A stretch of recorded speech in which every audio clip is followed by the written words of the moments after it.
छोटा सा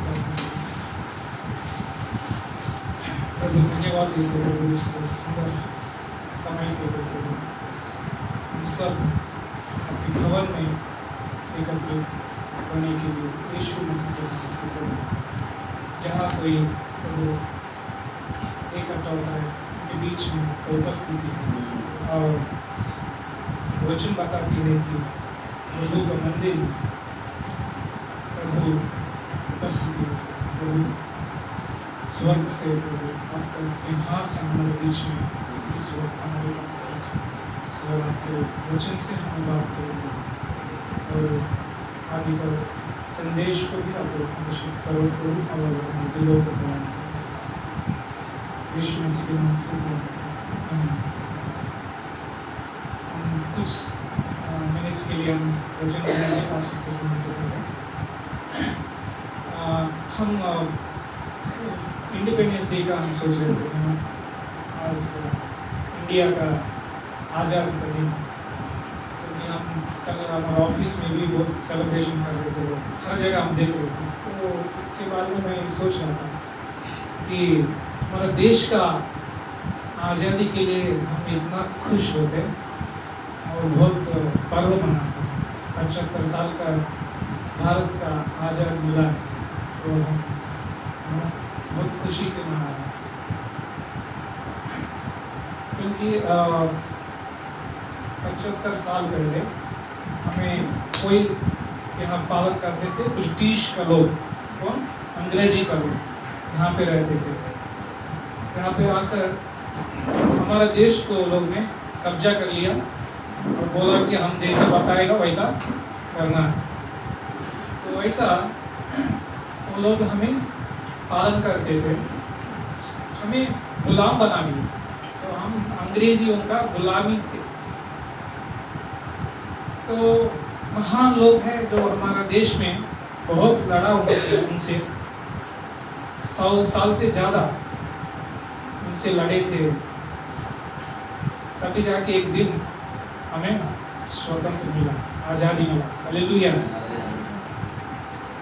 इसी रीते से हम बाइबल में भी देखते हैं हम भी गुलामी थे जब यीशु से मिलने से पहले किसका गुलाम थे पाप का गुलाम थे और इस संसार का गुलाम और सबसे पहले शैतान का गुलाम वो उसके कब्जा में हमें रखा क्योंकि वो शैतान जो है इस संसार का राजा वो पालन कर रहा है तो वो हमको उसके कब्जे में रखना है।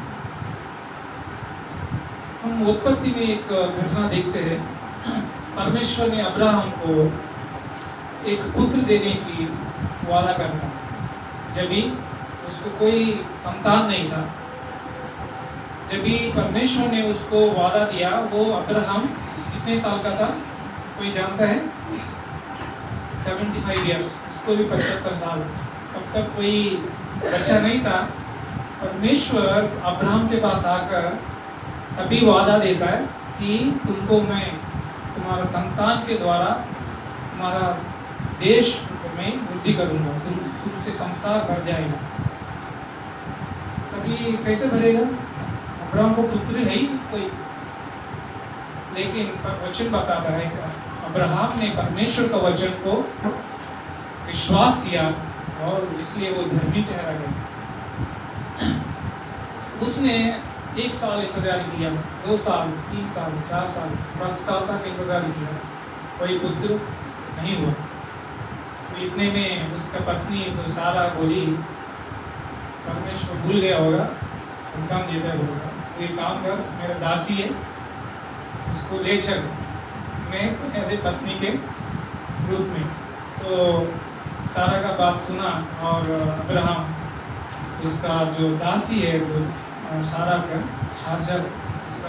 हाजिरा उसको पत्नी बनाकर लिया और उसके द्वारा इश्माएल पैदा हुआ कौन इश्माएल यहाँ हम देखते हैं अब्राहम का विश्वास खिल गया फिर इसलिए वो सारा जो बोली है वो किया लेकिन प्रभु ने वो नहीं वादा किया तेरे पुत्र तुमको मैं देता हूँ, सारा के द्वारा।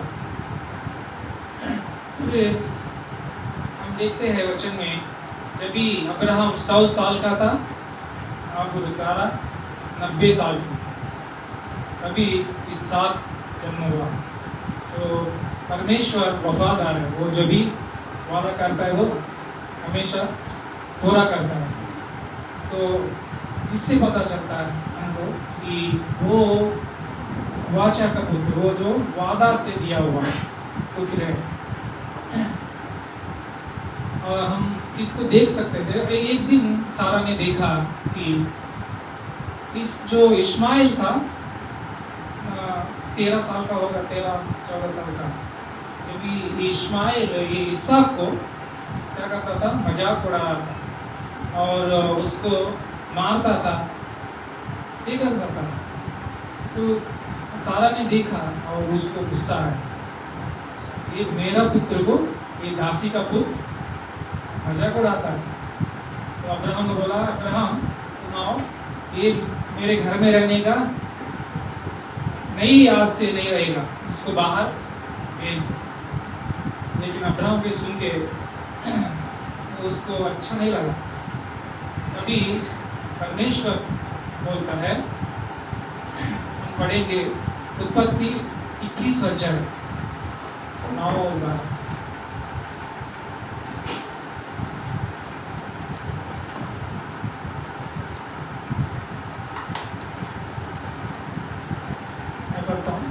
उत्पत्ति 21 और 9 to 12। तब सारा को मिस्री हाजिरा का पुत्र जो अब्राहम से उत्पन्न हुआ था हंसी करता हुआ दिखाई था।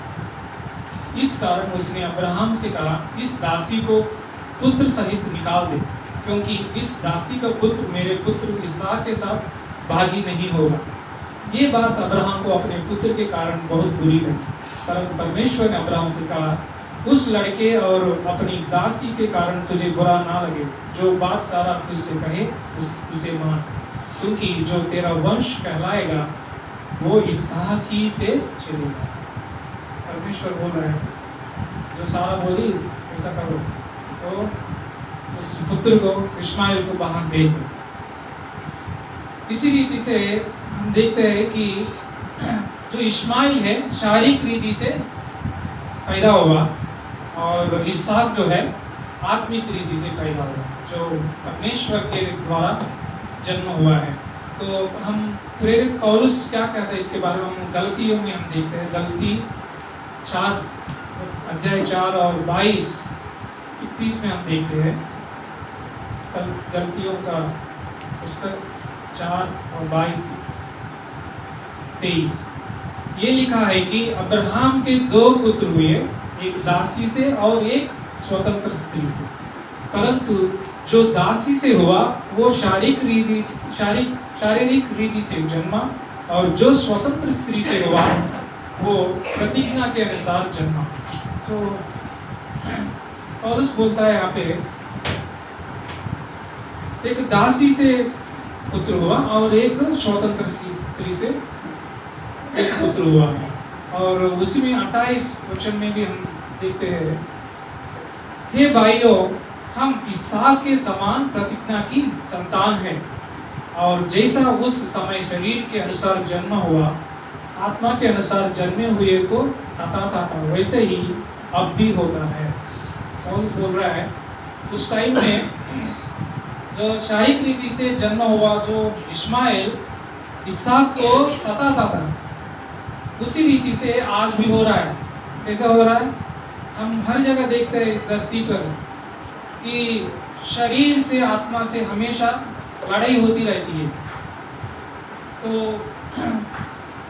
हम यहाँ पे भी देखता है संसार में कि हमसे ज़्यादा लड़ाई किससे होता है? शरीर से। जो शरीर चाहता है वो आत्मा नहीं चाहता है, जो आत्मा चाहता है शरीर नहीं चाहता है। ये लड़ाई चलता रहता है। और पवित्र शास्त्र क्या कहता है?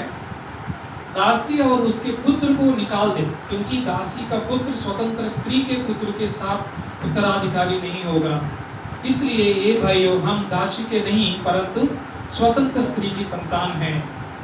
और उस बोल रहा है कि हम दासी का पुत्र नहीं, मतलब हम जो शारीरिक रीति से पुत्र नहीं है, लेकिन आत्मिक रीति से जो बने हुए परमेश्वर का संतान है। तो इसलिए जब हम यीशु मसीह से जन्म लेते हैं तो हम आत्मा से उसके राज में जन्म लेते हैं, तो इसलिए हम आज़ाद के बच्चे हैं। तो जब भी यीशु मसीह ने बोला कि एक व्यक्ति पानी से और आत्मा से जन्म नहीं लेता तो वो स्वर्ग राज नहीं ये करेगा। आत्मा से भी जन्म लेना जरूरी है। तो हम उसकी आत्मा से पैदा हुए बच्चे हैं। उसके उद्धारकर्ता जो अपने उद्धारकर्ता द्वारा मुक्ति हो गए हैं और पाप से आज़ाद हुआ।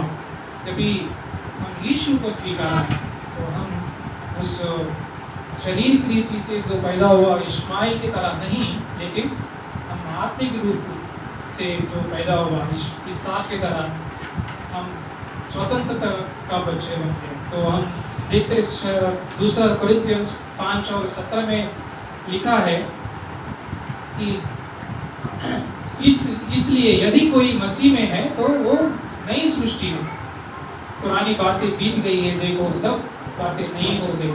जो यीशु में है वो नई सृष्टि बन गई और नया जन्म लेगी और हम आत्मिक रूप से हम जन्म लिया है। और दूसरा ये है कि हमें शरीर और शैतान और दुनिया की व्यवस्था के विरोध करना चाहिए। जो हमारे शत्रु कौन है? एक शैतान और एक हमारा संसार का व्यवस्था, तीसरा हमारा शरीर। जैसा ये शरीर का और आत्मा का जो लड़ाई चलता रहता है, हमें आत्मिक संतान होने के नाते किससे हमारा लड़ाई चलता रहता है? हम जिससे हमें विरुद्ध करना चाहिए, शरीर और शैतान और इस संसार का व्यवस्था को विरोध करना चाहिए। हमें देखते हैं याकूब का 4 और 7 में ऐसा लिखा है, शैतान को क्या कैसा भगाना है, इसलिए परमेश्वर के अधीन हो जाओ और शैतान का सामना करो तो वो तुम्हारे पास से भाग निकलेगा। वचन बताता है शैतान का विरोध करो, वो तुम्हारे पास से निकल जाएगा। और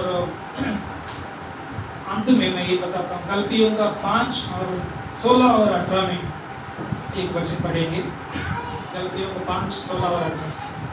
पर मैं कहता हूँ आत्मा के अनुसार चलो तो तुम शरीर की लालसा किसी रीति से पूरी ना करें, क्योंकि शरीर आत्मा के विरोध में और आत्मा शरीर के विरोध में लालसा करता है और ये एक दूसरे के विरोधी है, इसलिए कि जो तुम करना चाहते हो वो ना करने पाओ।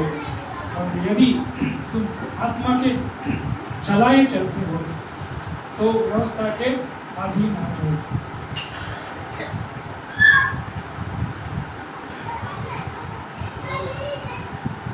यहाँ हम देखते हैं शरीर का आत्मा के अनुसार चलो तो तुम शरीर की लालसा किसी रीति से पूरी ना करो। इसलिए जैसा हम देखा है शरीर का आत्मा का लड़ाई चलता है, तो इसलिए आत्मा के अनुसार हम चलेंगे तो शरीर जो चाहते हैं वो नहीं करेंगे। तो आज़ादी का जब भी हम मना रहे, हम यीशु मसीह से आज़ाद हुआ लोग हैं और यीशु ने हमें पाप से आज़ाद किया, संसार से आज़ाद किया और शरीर से आज़ाद किया। आत्मा के पवित्र आत्मा के द्वारा जो हमें शक्ति मिली है, उसके द्वारा इसको विरोध करना चाहिए। तो हम आइए प्रार्थना करके प्रभु धन्यवाद प्रभु इस वचन के लिए। प्रभु जो शरीर और इस्माइल के द्वारा शरीर के जो रीति से जो इस्माइल पैदा हुआ उसके तरह नहीं, लेकिन आत्मा के रीति से प्रभु हमें स्वतंत्र बनाया। प्रभु ईसा के वादा के द्वारा हमें प्रभु यीशु मसीह में हमें प्रभु जन्म होने की सहायता और हमें आज़ादी का लोग बनाया। उसके लिए धन्यवाद प्रभु। आत्मा में चलने वाले लोग हमें बनाए, धन्यवाद सहायता करें प्रभु। और आगे के समय आत्मा में देते हुए यीशु मसीह के नाम से